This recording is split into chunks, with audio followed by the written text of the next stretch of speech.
Assalamualaikum warahmatullahi wabarakatuh. Salam, Om Swastiastu, Namo Buddhaya, Salam Kebajikan. Perkenalkan, saya Nabiliza dengan NIM 210710101310 dari jurusan Ilmu Hukum Fakultas Hukum.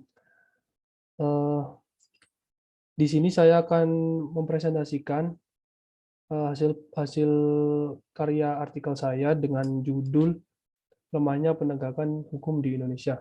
Sebelumnya saya mengucapkan terima kasih kepada Bapak Ahmad Syukron SPDM, dosen pengampu mata kuliah Bahasa Indonesia 34. Sebelumnya, alasan saya memilih judul Lemahnya Penegakan Hukum di Indonesia yaitu karena yang pertama, saya berasal dari background jurusan di Fakultas Hukum, dan yang kedua karena melihat fenomena yang terjadi saat ini, yaitu banyaknya atau lemahnya penegakan hukum di Indonesia saat ini. Jadi untuk yang pertama, abstrak. Dewasa ini ketika berbicara mengenai kondisi hukum di Indonesia, maka tidak menutup kemungkinan bahwa masyarakat akan menilainya sebagai sebuah kegagalan. Stigma itu tumbuh di tengah masyarakat karena lunturnya kepercayaan terhadap para penegak hukum. Penegak hukum seharusnya menjadi jembatan antara masyarakat dengan keadilan. Bagi masyarakat, mencapai keadilan dalam hukum adalah sebuah kemustahilan, terutama bagi mereka yang tergolong kelas menengah ke bawah. Tujuan penulisan ini adalah untuk memberikan pandangan bagi masyarakat yang buta terhadap hukum agar lebih paham dan mengerti bagaimana cara hukum bekerja, dan setidaknya mereka tidak akan lagi menjadi korban dari lemahnya penegakan hukum di Indonesia. Harusnya upaya penegakan hukum dalam menegak hukum diarahkan pada kebijakan yang konsisten terhadap perlakuan yang adil dan tidak diskriminatif. Dari bagian abstrak ini saya mengambil dari sumber kata-kata kunci, yaitu yang pertama ada paradigma hukum dan yang kedua ada penegakan hukum. Selanjutnya di bagian pendahuluan atau latar belakang. Hukum merupakan batasan-batasan yang diciptakan yang berisi peraturan berupa norma dan sanksi yang dibuat dengan tujuan untuk mengatur tingkah laku manusia agar terciptanya keadilan dan kedamaian dalam kehidupan masyarakat. Hukum memiliki fungsi sebagai pelindung atas kepentingan manusia. Agar kepentingan tersebut dapat terlindungi, maka dalam pelaksanaannya hukum harus dilaksanakan secara nyata. Di Indonesia sendiri, sistem hukum yang dianut yaitu sistem hukum campuran, dengan sistem hukum utama yaitu sistem hukum Eropa kontinental yang dibuktikan dengan masih digunakannya Kitab Undang-Undang Hukum Pidana KUHP Pidana serta Kitab Undang-Undang Hukum Perdata KUH Perdata, yang dimana itu merupakan warisan dari kolonial Belanda. Selain menganut sistem hukum Eropa kontinental, Indonesia juga menganut sistem hukum Islam dan sistem hukum adat. Untuk memastikan norma-norma yang ada di dalam hukum dapat ditegakkan dengan baik, maka diperlukan penegak hukum yang baik pula. Penegakan hukum yang dimaksud ialah serangkaian upaya yang dilakukan oleh aparat penegakan hukum dan institusi negara, dimulai dari kebijakan formulasi, aplikasi, eksekusi, serta mengaplikasikan produk hukum secara efektif pada tataran implementasinya. Untuk permasalahan yang akan dibahas pada artikel kali ini yaitu ada 3. Yang pertama, apa penyebab lemahnya penegakan hukum di Indonesia? Yang kedua, siapa yang bertanggung jawab dalam lemahnya penegakan hukum di Indonesia? Dan yang ketiga, mengapa perlu diterapkan penegakan hukum yang transparan? Untuk bagian yang ketiga yaitu tujuan. Tujuan dari penelitian yang saya tulis kali ini yaitu yang pertama untuk mengetahui faktor yang menjadikan lemahnya penegakan hukum di Indonesia. Yang kedua, mengetahui siapa yang bertanggung jawab atas lemahnya hukum di Indonesia. Dan yang ketiga, mengetahui dan memahami seberapa pentingnya diterapkan hukum yang transparan. Untuk bagian yang keempat, bagian manfaat penelitian artikel kali ini yaitu yang pertama ada manfaat teoritis. Manfaat teoritis yaitu bertujuan untuk hasil penelitian ini diharapkan dapat memberi manfaat bagi penegakan hukum di Indonesia, serta juga sebagai sumber informasi maupun referensi bagi penyelesaian penulisan karya tulis ilmiah serupa selanjutnya. Untuk yang kedua, manfaat praktis. Manfaat praktis terbagi menjadi 3 bagian. Yang pertama, pemerintah. Penelitian ini diharapkan menjadi acuan bagi pemerintah dalam membenahi dan mengevaluasi kinerja para penegak hukum dalam menegakkan hukum. Yang kedua, instansi. Penelitian ini diharapkan dapat menjadi dokumentasi dan referensi bagi pihak instansi yang bersangkutan, terutama bagi Universitas Jember. Yang ketiga, masyarakat. Diharapkan dengan adanya penulisan artikel ini dapat menambah pengetahuan dan menambah wawasan masyarakat Indonesia mengenai penegakan hukum di Indonesia.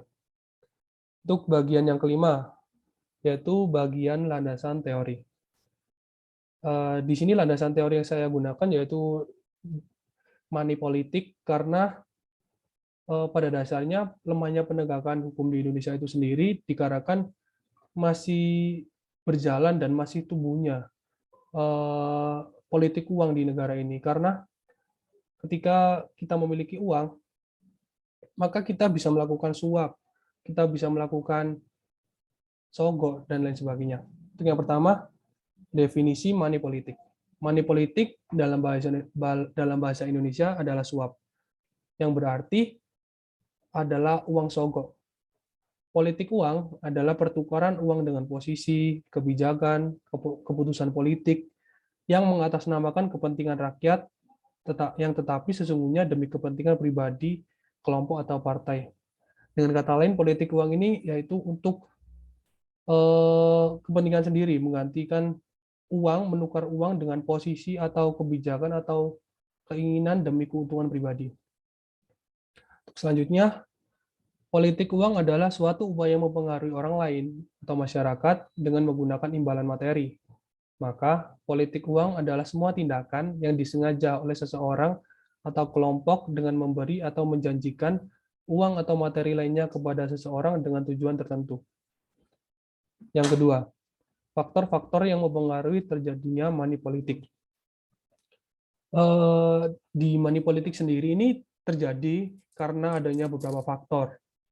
Yang pertama, adanya rendahnya pengetahuan masyarakat tentang hukum. Yang kedua, kebudayaan yang ada. Untuk yang pertama, rendahnya pengetahuan masyarakat tentang hukum. Tidak semua masyarakat Indonesia tahu apa itu hukum, serta bagaimana bentuknya dan apa yang ditimbulkan dari hukum itu sendiri. Itu dikarenakan tidak adanya pembelajaran mengenai hukum di sekolah-sekolah, serta banyaknya penegak hukum yang kurang memiliki integritas dalam melakukan pekerjaannya sebagai penegak hukum. Kondisi seperti ini yang menyebabkan marak terjadinya money politik, dan money politik pun dianggap sebagai perbuatan yang wajar. Serta di sisi lain, mereka tidak menyadari adanya permainan money politik yang sebenarnya justru merugikan diri mereka sendiri. Yang kedua, yaitu kebudayaan. Saling memberi jika mendapat rezeki tidak boleh ditolak. Begitulah ungkapan yang nampaknya telah melekat dalam diri bangsa Indonesia. Uang dan segala bentuk politik uang dari peserta pemilu dianggap sebagai rezeki bagi masyarakat yang tidak boleh ditolak. Dan karena sudah diberi, secara otomatis masyarakat pun harus memberi sesuatu pula untuk peserta pemilu, sehingga adanya hubungan timbal balik. Secara otomatis, yaitu masyarakat melakukannya dengan cara memilih, menjadi tim sukses, atau bahkan ikut menyukseskan politik uang demi memenangkan peserta pemilu tersebut. Hal itu semata-mata dilakukan sebagai ungkapan terima kasih serta rasa balas budi masyarakat terhadap si pemberi uang.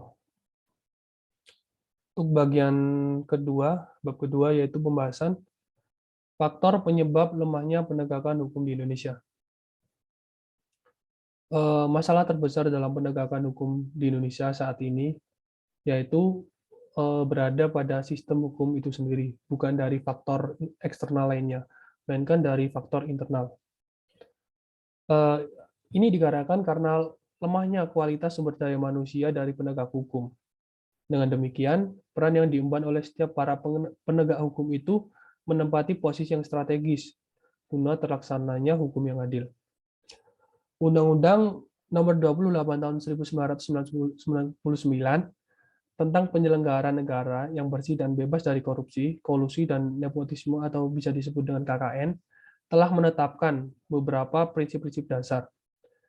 Prinsip-prinsip inilah yang digunakan sebagai panduan bagi penyelenggara negara guna mewujudkan penegakan hukum yang dapat menjalankan tugas serta fungsinya dengan sungguh-sungguh dan penuh tanggung jawab, atau bisa dikatakan dengan penuh integritas. Seperti yang kita tahu, bahwa faktor penyebab dari lemahnya penegakan hukum di Indonesia adalah rendahnya tingkat moralitas aparat penegak hukum yang sudah menjadi tradisi turun-temurun. Adanya judicial corruption dinilai dapat mempersulit penegakan hukum di Indonesia, karena penegak hukum yang seharusnya menegakkan hukum terlibat dalam praktek korupsi, sehingga sulit untuk bisa tercipta pemerintahan yang baik. Penegakan hukum yang baik hanya bisa diterapkan ketika lembaga-lembaga hukum bertindak sesuai tugasnya dengan berpedoman pada etika profesi yang ada. Beberapa permasalahan mengenai penegakan hukum di negara ini tidak dapat terlepas dari adanya hubungan antara penegak hukum dengan masyarakat yang diaturnya. Kurangnya profesionalisme para penegak hukum mengakibatkan seluruh sistem yang ada akan terkena dampak negatifnya. Serta di sisi lain, masih maraknya money politik di kalangan aparat penegak hukum dan aparat pemerintahan menyebabkan lemahnya penegakan hukum di negara ini. Keadilan tidak akan pernah tercipta jika money politik ini sendiri masih ada dan tetap berjalan dalam sistem pemerintahan dan sistem penegakan hukum. Untuk yang kedua, pihak-pihak yang bertanggung jawab dalam lemahnya penegakan hukum di Indonesia. Hukum merupakan sebuah kesatuan sistem yang saling berkaitan antara satu dengan yang lainnya. Sebelum disahkannya suatu hukum atau undang-undang, hukum pada mulanya harus diuji dan diratifikasi oleh pemerintah, terutama oleh DPR, selaku lembaga legislatif, sebelum ditetapkan oleh pemerintah dan diterapkan kepada masyarakat sebagai undang-undang atau hukum positif yang berlaku. Ini dibuktikan dengan adanya sistem pemerintahan yang mutlak, yang di mana hukum tidak bisa lepas dari sistem birokrasi dari sebuah negara dari segi konstitusional. Hal ini sejalan dengan sifat dari hukum yang mengikat dan tegas bagi pelanggarnya. Hukum suatu negara merupakan suatu aturan yang telah disahkan oleh perundang-undangan, sehingga tercipta undang-undang yang sebelumnya sudah diuji kelayakannya oleh legislatif, yaitu Lembaga Dewan Perwakilan Rakyat. Lalu, yang mengemban tanggung jawab dalam terlaksananya penegakan hukum di Indonesia adalah semua warga negara, terutama pemerintah sebagai lembaga eksekutif yang memegang kendali atas bangsa ini, serta lembaga peradilan yang ada, seperti lembaga Mahkamah Agung, Mahkamah Konstitusi, serta Komisi Yudisial. Serta diwujudkannya supremasi hukum agar terlaksananya hukum yang adil serta transparan. Poin yang ketiga, penerapan penegakan hukum yang transparan. Berdasarkan Undang-Undang Nomor 14 Tahun 2008 tentang keterbukaan informasi publik menggambarkan betapa pentingnya keterbukaan pemerintah terhadap partisipasi dan penyelenggaraan pemerintahan yang transparan serta efisien. Keterbukaan informasi merupakan hak asasi setiap warga negara. Oleh karena itu, masyarakat memiliki hak atas informasi yang salah satunya terkait dengan proses kebijakan publik, penganggaran, monitoring, dan evaluasi. Keterbukaan ini memungkinkan bagi masyarakat untuk mengetahui seberapa baik kinerja pemerintah dan apakah ada harapan bagi kepentingan publik yang diaturnya. Selain itu, masyarakat dapat diinformasikan tentang kesesuaian pemerintah dengan pelayanan publik untuk sikap terhadap kebijakan pemerintah. Keterbukaan publik merupakan salah satu bentuk transparansi yang mempengaruhi kemampuan pemerintah untuk mewujudkan tata pemerintahan yang baik.